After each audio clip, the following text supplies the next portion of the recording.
We're studying the Gospel of Mark, and we're in the second chapter of Mark, in verse number 23. And we're talking about picking grain. Picking grain. Now, in the King James Version, it says that they're picking corn here. Picking corn. Now, what's wrong with that? It was barley. It was barley, but what about why wasn't it corn? Because corn was grown in the United States. Corn was developed by the American Indians over here, and they haven't quite got corn over there yet. So there wasn't any corn. But they're going to go out and grain, and they're out in the fields. They're going to pick grain. It says here.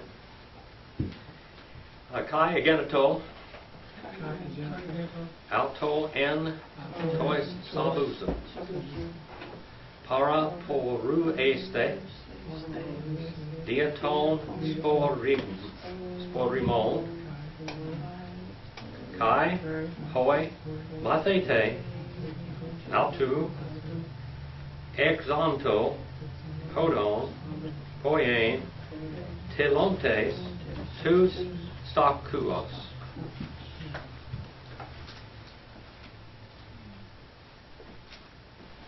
And it happened. It came about. It came to pass. That word comes from ginomai, and that means to become. Third person singular, second aorist indicative active. And it came to pass, him, during the Sabbath. Look at that. Cindy, what is that new on the end of that there? Sabosin. Look at that new on the end of that sabosin. That's a movable new, isn't it? In other words, it can be there, it might not be, but it's here this time. In the Sabbath. Sabbath. Tois Sabbath. This is Sabbath. And then he says, to pass by for themselves, para poru este. This is present infinitive middle voice.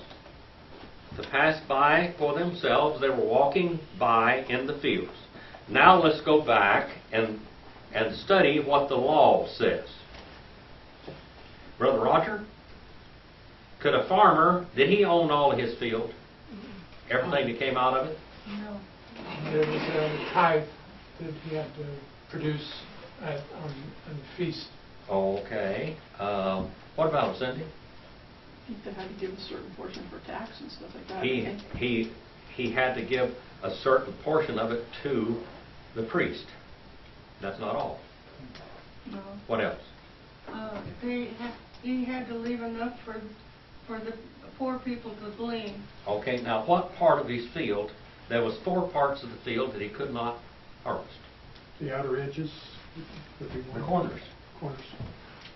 Here we have a field laid out like this. Okay? Now, he could not harvest the corner of his field. So this here is for the poor and animals. Wild animals or whatever animals might wander in there to get it. This isn't his anyway. He can't harvest that. Now some of these guys were so greedy they did, and when they did that, they broke the law. Okay? They broke the law. So during the Sabbath, sometime during the Sabbath, they were going to pass by themselves through the sporigmon. This here means fields of grain. Fields of grain. Grain fields. And the ones, disciples, learners of him, they had begun for themselves, look at that, by the way, by the road, to make plucking. What's this? By the roadway. What were the roadways? Corner of the corner of the fields. So they went in here. Now they're not stealing, are they? This is their grain, because it's definitely not the farmer's grain. He can't touch this. He's not supposed to. If he does, he's broke the law. So he goes by the edge. They go by the edge where the roadway is, where they're turning. This is the turn road. Okay? Now, when you're farming, you've got a road. Now, they might have several plots here. Okay? And they couldn't harvest the corners. But there's a roadway out here. They take and they pull the plow up and turn it around, and they go there, and this is hard packed ground, right, like this, right here. This is hard packed ground. So they're walking in this road by the edge of the field here, and they began plucking. They began the way to make a plucking, literally to make a plucking. T lontes, nominative plural masculine, present participle active. It means to plunder. It means to pilfer. It means to pluck. They began to plunder the fields. But this plunder was legal. The ears of grain. The ears of grain. Now, if this is barley, how many of you have seen barley? You've got ears of grain up there, and you take the ears of grain, you take them off, and then you rub them in your hands, and you can actually put that in your mouth and eat it. It's kind of like eating corn nuts or something, except it's not quite as crunchy, it's more chewy, okay? And they would eat that, and they would eat this raw grain. And this was a common practice that people would do when they're hungry. I remember one time, a long time ago, at Fish Lake Valley. I was, a friend of mine went out there, and we were out taking a walk. Well, his girlfriend, all of a sudden, went into low blood sugar. And I went over there to this rice grass, and I got some rice grass in my hand. I said, eat this. Because there was nothing there. We had nothing on us. I said, eat this rice grass. And Marilyn, what's it taste like? It's sweet. It's got sugars in it. Sweet taste. Yeah, it's got a very sweet taste in it. I said, start chewing this. And I took off running to the house. I was going to bring back some juice and some water and something to eat for her real quick, because she was really about to go away. She was about to pass out. So I did that. Well, the first thing I did was get this, and I rubbed it in the hands, and you can see that I did that for you, Marilyn. I went up there, and I got this rice grasses. These are little tiny black things. The Indians used to harvest this. And you can cut the top of it off. You could grab it like that and cut it off with a knife, or clip it, or even with a stone tool, as they did so many years ago. Take that, put it out there in a dish-shaped thing, and set the thing on fire. And when you set it on fire, the leaves and the stalks just burn right up. And it, to some extent, even cooks grain in there. You can take it and eat it. Well, people have been doing things like this forever. Well, they did this, and they began to pluck. They began the plucking, the plundering, the pilfering of the ears of grain. Now let's look here in verse number 24. Kai, hoi, parasioi, elagon auto, ide ti poiusen, tois, sabosun, ha, uk, ex estin. And the Pharisees. Who are these characters? Do you remember these guys, Brother Greg? Yeah, they were the legalists of the day. They were the legalists of the day. They were the what are the Pharisees today, Brother Roger? Lawyers. What are the Pharisees today among the Jewish people? Yeah. Who are they? The ultra. The ultra-Orthodox Jews today. That's who they are. Okay. So these are the ultra-Orthodox. These are the ones that consider themselves so holy that they are beyond reproach. And the Pharisees. They said and continued to say to him. Who's him?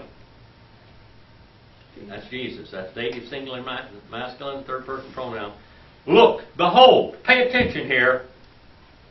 What's doing? What doing? What's going on here during the Sabbath? Who's doing something during the Sabbath? Third person, plural, present, indicative, active. During the Sabbaths. During the Sabbaths. These guys are doing this during the Sabbaths. Which not. Now look at this word, ex estin. What other word is this related to, Cindy? Which one? Ook? Ex estin. The last word in this verse. I don't know. How about it, Roger? How about it, Marilyn?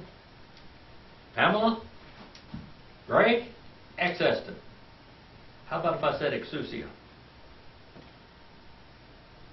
Exousia. What does exousia mean? Remember what that one means? Ultimate authority. Is it? That means no No limit. shadow. I mean, no limit. No limit. Authority with no limits. Yes. Unlimited authority. This is what it says. There's out of it. It's almost the same thing because exousia means out of it.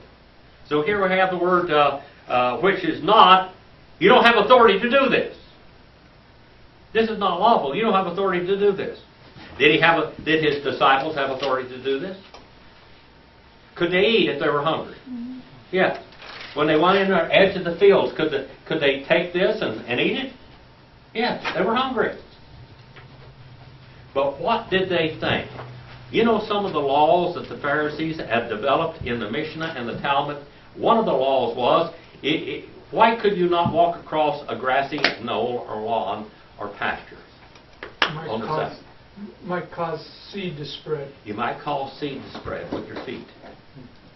You might carry seed on your feet, grass seeds or whatever. You might sow seeds. Now, is that in the Word of God? No, that's their own. That was their own device. It's not the Word of God. This is some of their invented laws. So what they were doing is not wrong, was it? Verse number 25. Kai legay autois. Ude pote. Anegnote. T. Epoeson. Aid. Hote. Crayon. Eskin. Kai. Epaneson. Autos. Kai. Hoi. Met. Autos. Now he goes back. Now, who is the author of the Bible? Who's the author? Jehovah. God himself. Is this Jehovah here speaking? So he knows his word, doesn't he? He knows what he inspired to be written. We have quite a few writers of the Bible. Quite a few writers in the Bible. But we have one author. One author, that's God. And he says to them who? The Pharisees now. That's dative plural, third person pronoun. He says to them, never, not formerly and not now. Look at that. Not formerly, never. You all read, second person plural, first aorist, indicative, or aorist, that is, aorist, second aorist, indicative active. He said, not you read. Now, what does this word anagnote mean? That comes from ana and gnosko. What does ana and gnosko mean, Cindy? You know? Isn't it like you read it and you learn it? You upknow. Okay, that's what I said. Upknow. Literally. When you read something, you upknow it. Okay? You know it again.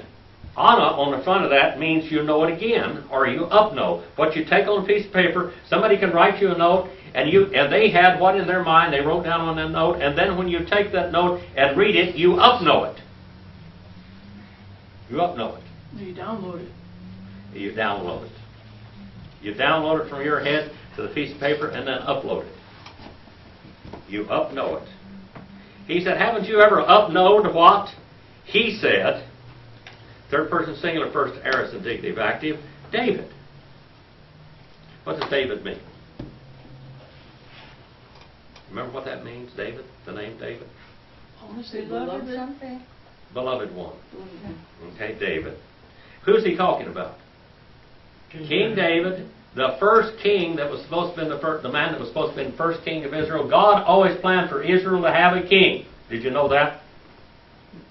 I've heard many preachers preach when Israel asked for Saul that they wanted to be like the rest of the nations and that God never wanted them to have a king at all.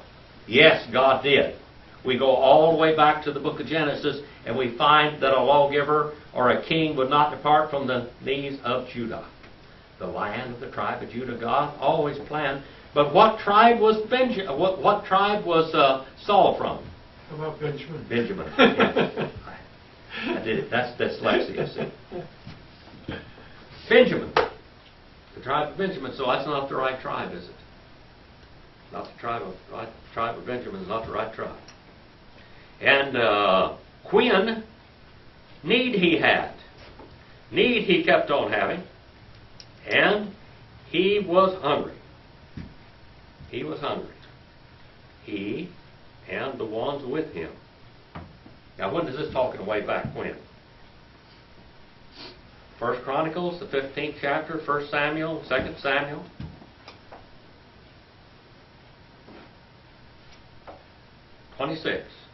Post, Exelthane, Ace Tone, Oikon, Tu Theu, Epi, Beathor, Archirios, Kai, Tus, Artus, Tes, Tothasios, Iphagane, Hus, Uk, Existen, Vagane, Ame, Tus, Hiteres, Kai, Edokin, Kai, Toys, Sin, Altu, Husim.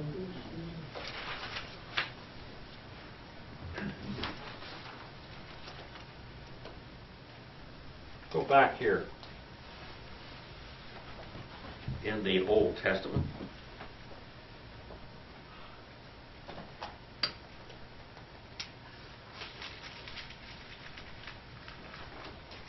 First Samuel 22.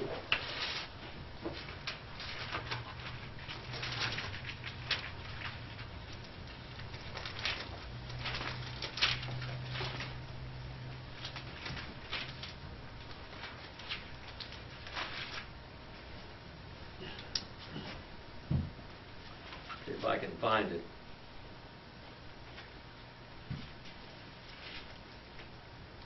First Samuel 22 and verse 20.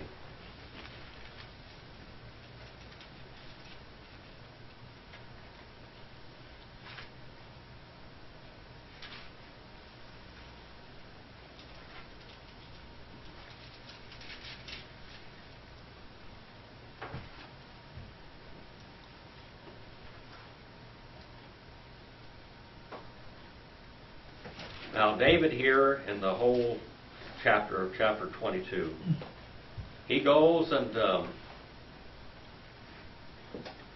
he's fleeing Saul, isn't he? And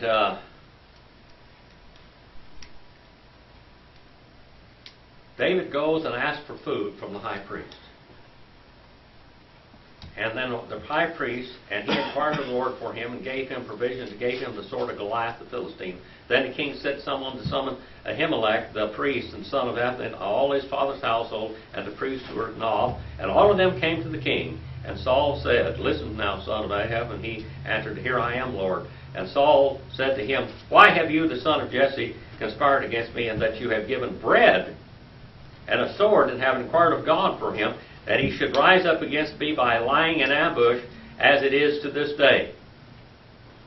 Now Ahimelech also answered the king and said, And who among your servants is faithful as David? Even the king's son-in-law, who is captain over your guard and honored in your home. Did I just begin to inquire of God for him today? Far be it from me. Do not let the king impute anything to his servant, or to any household of my father, for your servant knows nothing at all of the whole affair. And the king said, You shall surely die. He's going to murder him because of this. He's going to kill him. Well, did he give David the food? Now, it was not only this that... And the king said, You shall surely die, and Ahimelech and all your family's household. And the king said to the guards who were attending him, Turn around and put the priests of the Lord to death, because their hand also is with David, because they knew that he was fleeing and did not reveal it to me. But the servants of the king were not willing to put forth their hands to attack the priests of the Lord. This is the story. This is the vicious. This is a story of what? Of hate and contempt. Was Saul a murderer?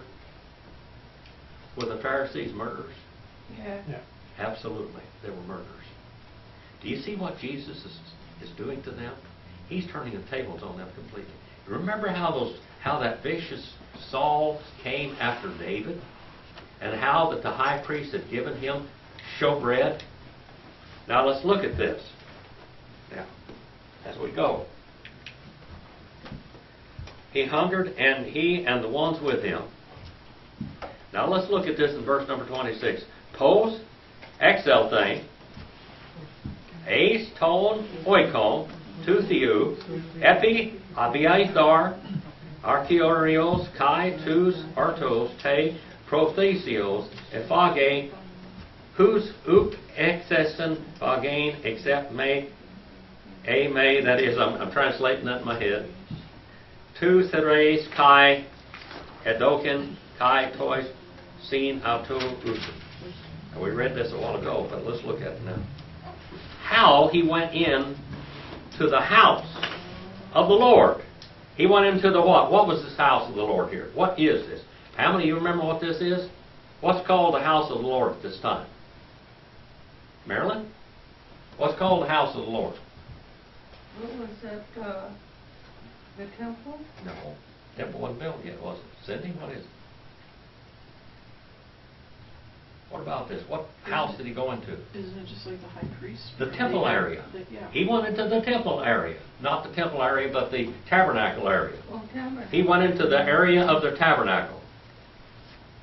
And that was called the house of the Lord, because the Lord wanted to dwell with his people. So he goes into the tabernacle area. He doesn't go into the tabernacle itself, but he goes into the tabernacle area, which is called the house of the Lord. He goes, house of the Lord, upon the Abiathar, the high priest, and the breads of the setting forth before. Now what happens here, now every week they were supposed to take this bread in, and this bread was the bread of the presence. And how many loaves of bread were there? 12. 12 loaves of bread. And so they, on this table of showbread, they would have this bread. Now, who was allowed to eat that bread? Priest. Only the priest. This is holy bread. This is holy bread. And when the priest gave it to him, he says, now this is holy bread. When we're in service, we can't come near our wives or anything else. This is we have to dedicate ourselves to God. We have to be separate. Has your men been around women ever thinking, no, we're on the run? Now, I want you to understand this. A lot of times when those Jews were fighting wars, they took their wives with them to cook for them. Do you know that many of the wars fought in Europe and the Middle East, they had wives with them to cook their meals? And that many times, even in the Civil War here in America, many of the men took wives with them, and they were cooks.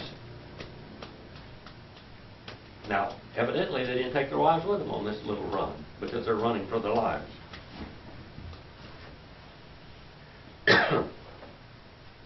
Now, they said, you have to be separate, just like the priests. When the priests were in service, what were the things they could not do? Cindy, you remember? When the priests were what? When they were in service, when they were serving there at the tabernacle, what could they not do? What were the things they were prohibited from? You remember what it was? They couldn't drink wine. They couldn't eat grapes. They couldn't come near their wives to cohabit with them at all. This is the thing that they weren't permitted to do. They could not eat raisins. They could not drink wine. Remember when people took the oath of the Nazarite oath? They couldn't do this. A Nazarite acted like he was in constant, continual service to the Lord. He was a priest by adoption of habit. The high priest, and he took the presence bread. Now only the high priest could eat it, and he ate. not is lawful, look at that word exestin, not authority, to eat, except the priest.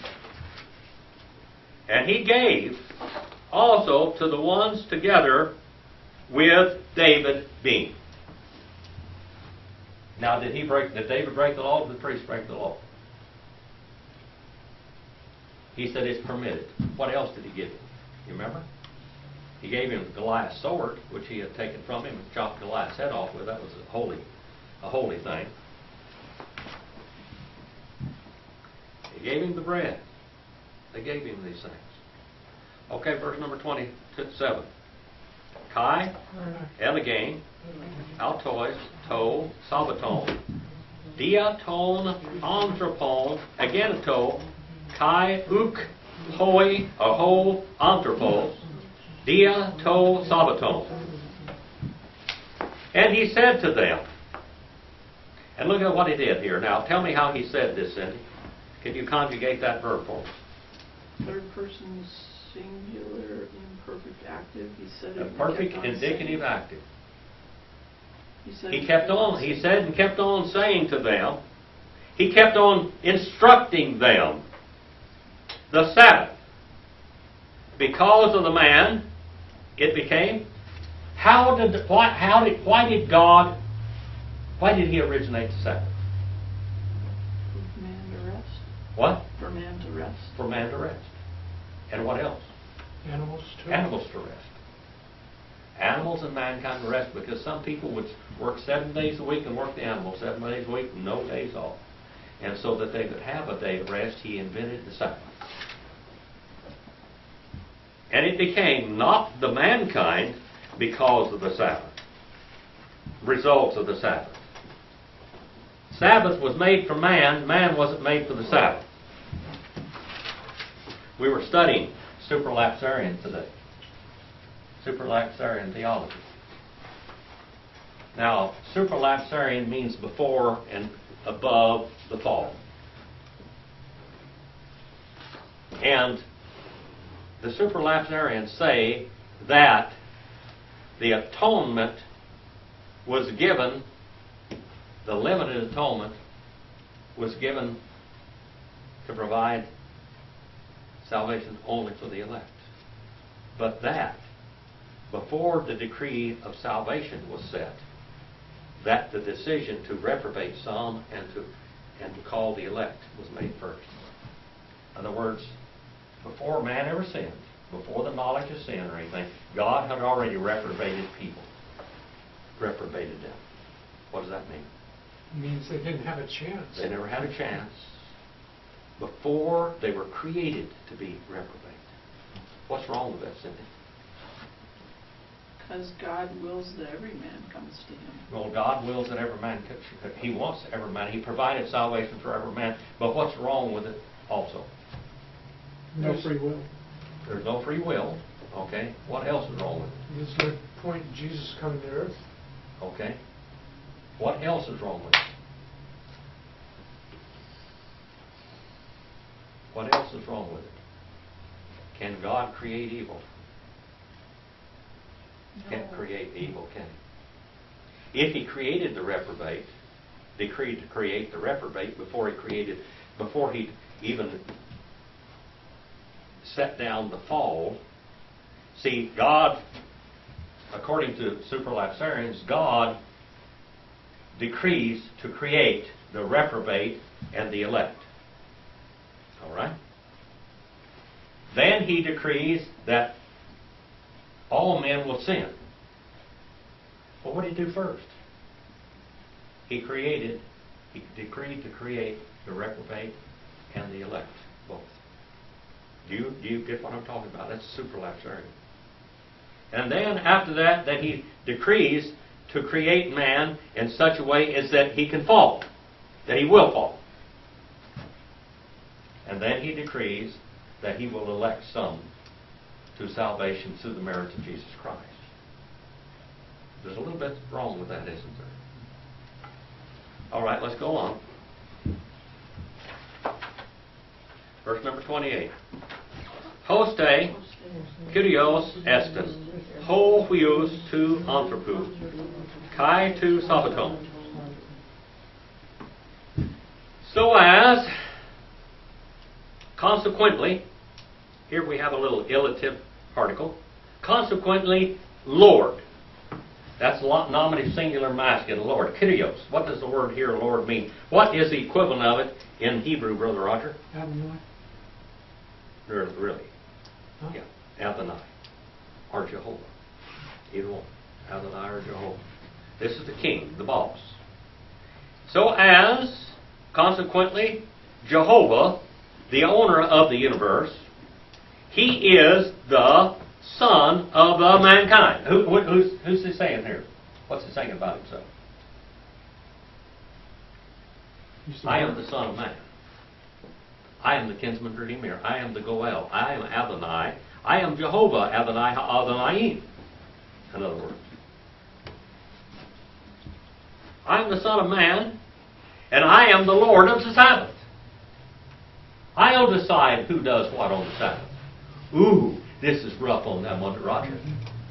You get these arrogant, egotistical know-it-alls, and you tell them that I am the Lord of the Sabbath. I am the Son of Man. I am the Lord of the Sabbath. I am the one that would come through the woman.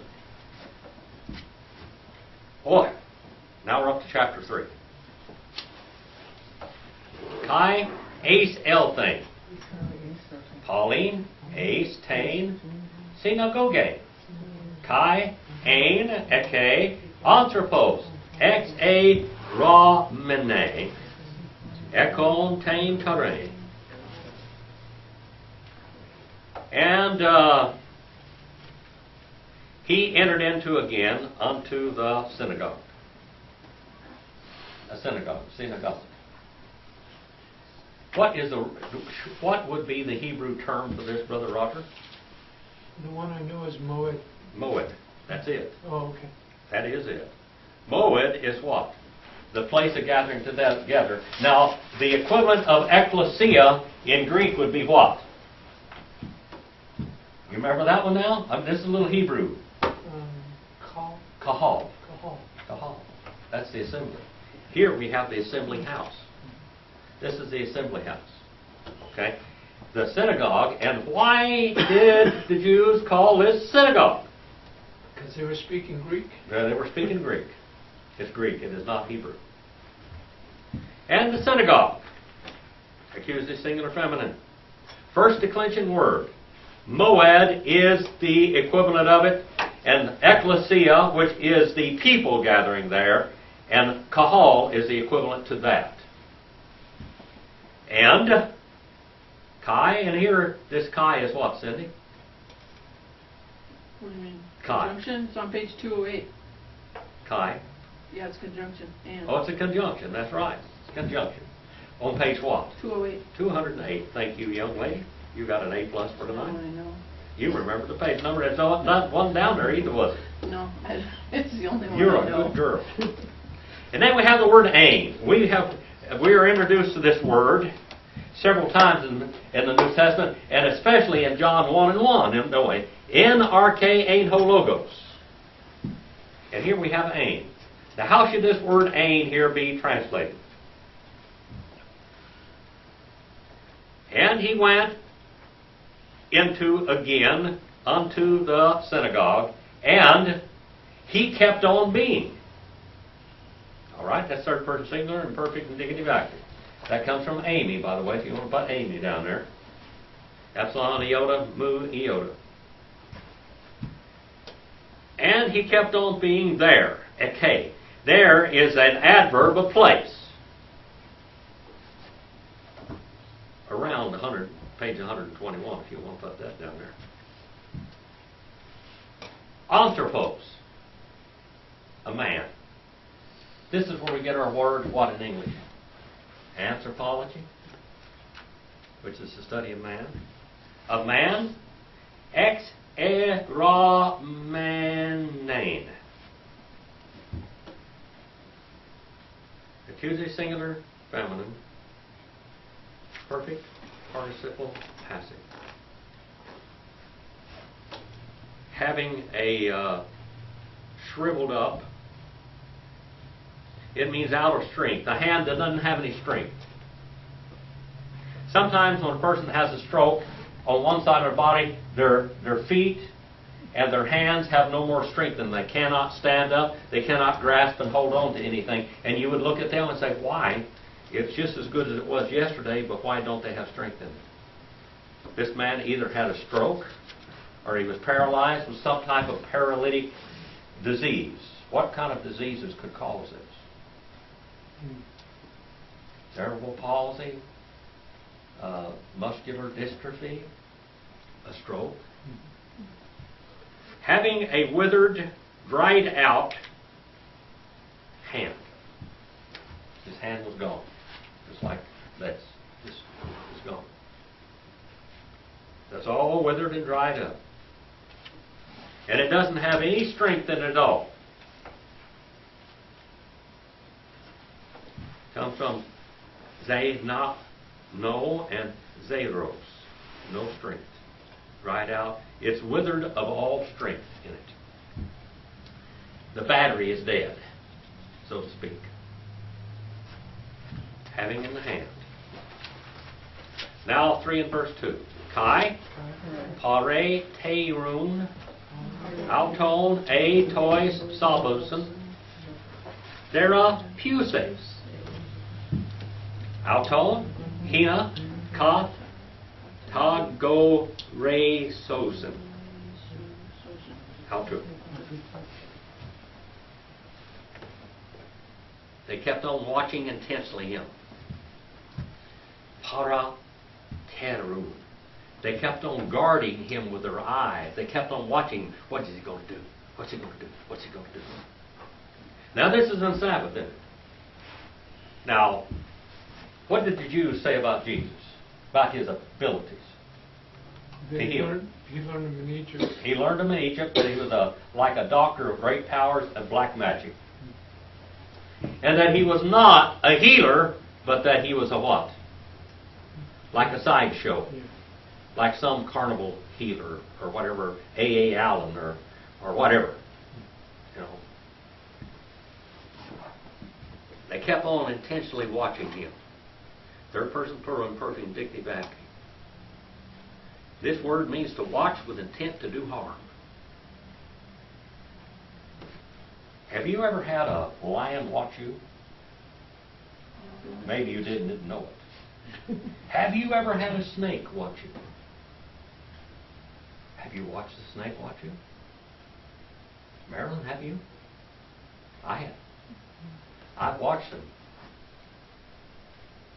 Watch something that you may be prey. A wild hog. A lion. A bear. There is one bear that hunts mankind.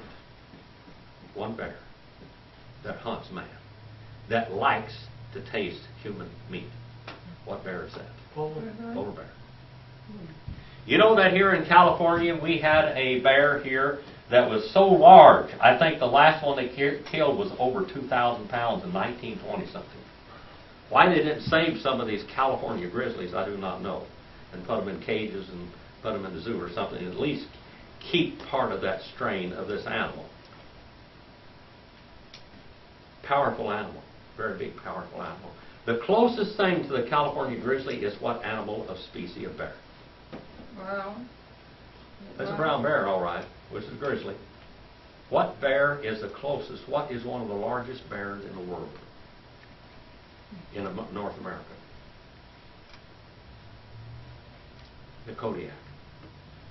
The California grizzly was closest relative to the Kodiak. That's a big bear.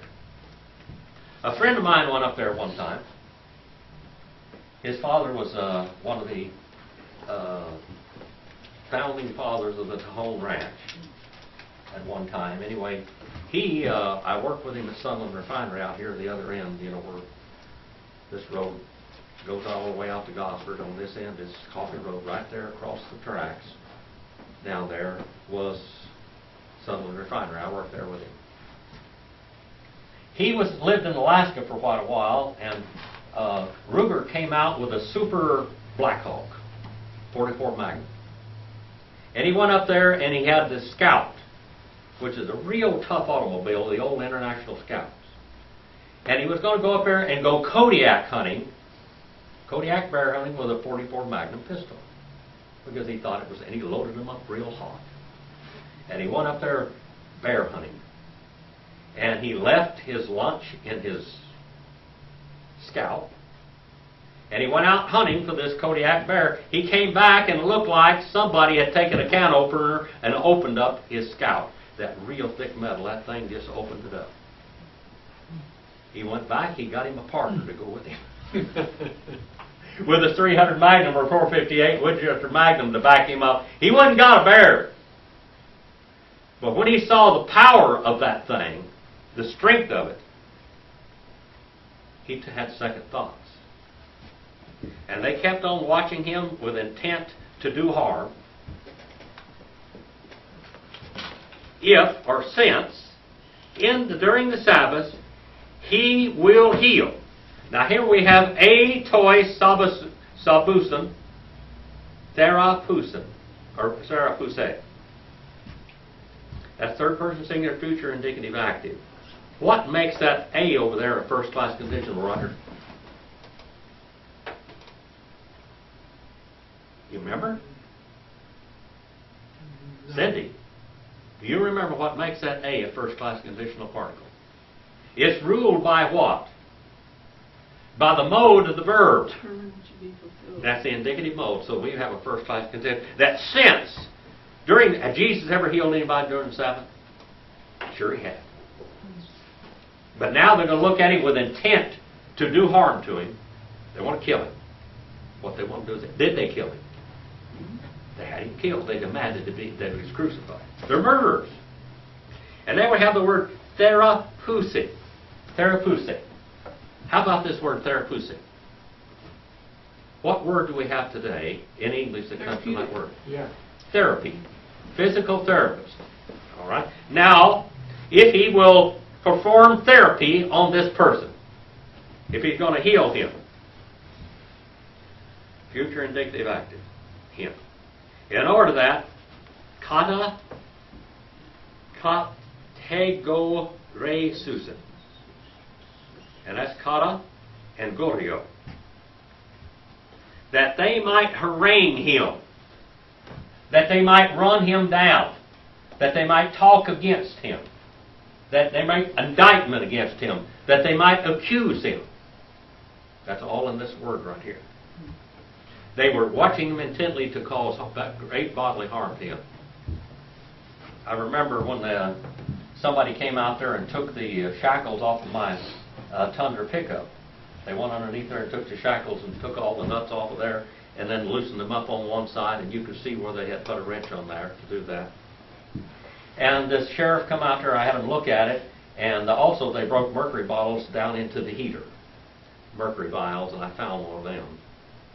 And I had the sheriff's officer to come out there, and he looked at that. He said, well, this was intent to cause great bodily harm or death. And putting mercury in the heater is not very good for you. So this was what? This is attempted murder. Is what it was. Attempted murder. That they might accuse him, that they might harangue him, might run him down and speak against him.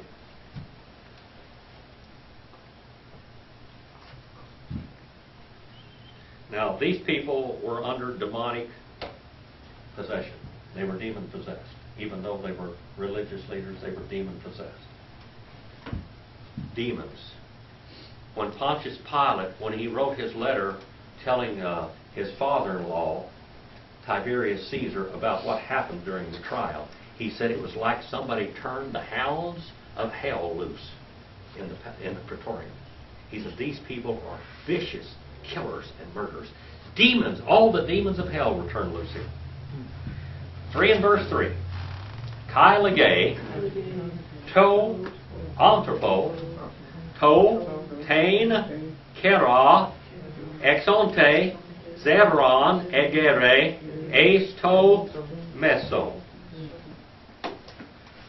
And he says to the man, the hand having, withered out, dried out, without strength, rise up, stand up unto the midst among you.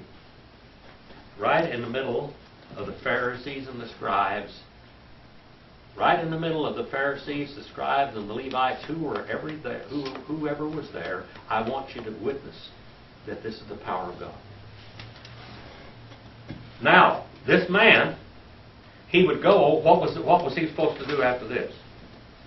Go to the scribe and... He had to go to the synagogue and show him that I've been healed, because they thought all illness and what we call deprivation of any sort, whether they were broke or whatever, it was all by the will of God, because they were bad.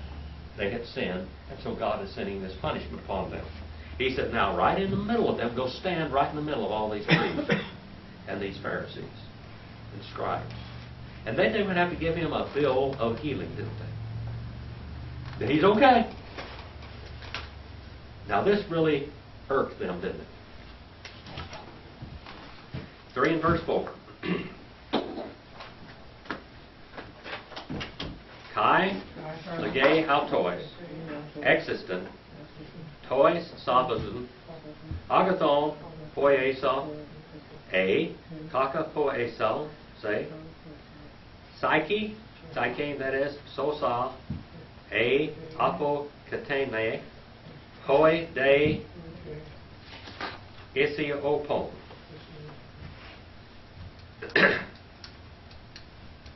And he says to them, is it permitted? Is it lawful? Is it authoritative in the Sabbath or during the Sabbath? Agathon. What is that word agathon, Cindy? Godly good. This is good. This is spiritually good. What is the other word? Roger, what's the other word? Kalos. Thank you very much. You're just getting A's all over today, Cindy. Okay. Now, what is the word for good in Hebrew? Tov. Tov. All right. You both got it. All right. Tov. And what does Tov mean? It means upright. It means good. Real good. So here we have the word spiritually good. It's good to do or to do evil. That's kakos there. That's bad. That's Adamic evil. Is it good to do spiritually good things on the Sabbath, or to do evil? The soul of life, a soul to save or to kill and destroy. Is it okay to save a soul, a life, or to kill and destroy? The ones, most of the ones, they kept their mouths shut and stayed that way for now. He shut them up. They did not have an answer for him, because here is the master of the universe that they're dealing with, and they're not treating him like the master of the universe, are they? Are they giving him any respect, Marilyn? Mm-hmm. Are these people giving Jesus any respect, the master of the universe? Are they treating him like he's the master of the universe? No. No. Treating him poorly. Do you have any questions? Giving him the evil eye. Yeah, they're giving him the evil eye. All right, so we started at 2:23 tonight. 2:23, and we ended up at 3 and verse 4. Do you have any questions? Greg, do you have any questions concerning any of this? I hope you have learned something tonight. We'll learn one thing: those boys are bad boys, aren't they? They're cockles. Cockles anthropos. Bad men. These are what we call bad men. Bad men. So, was the purpose of getting together on the Sabbath just to have a ritual, or to be instructive to the people? They were to be instructed. They're going to go and they were going to worship on the Sabbath. And now, the synagogue is, first of all, the invention of mankind. It's not really invented by God. You're not going to find a synagogue in the Bible. That they did this, and that was interpreted in the Mishnah and the Talmud one. And that's what they went by, which was the traditions of the fathers, their fathers. And they would write down all kinds of interpretations of the Scriptures. So these people are dealing with the writer of the Bible, and they are the sons of the ones that wrote the explanation of their interpretation of the Bible. Like I've said so many times, as we study the Word of God, we're not studying a translation, we're studying the Word of God. This is the Word of God. This is it. This is His Word.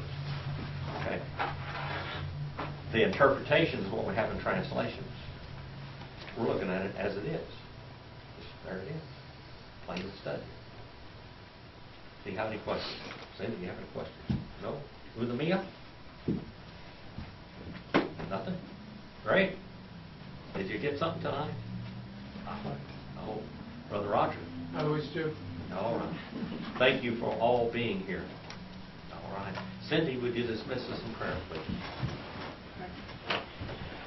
Thank you, Heavenly Father, for just loving us and taking care of us and showing us the way that you would have us to live. And I just pray that you take care of all of us during this week and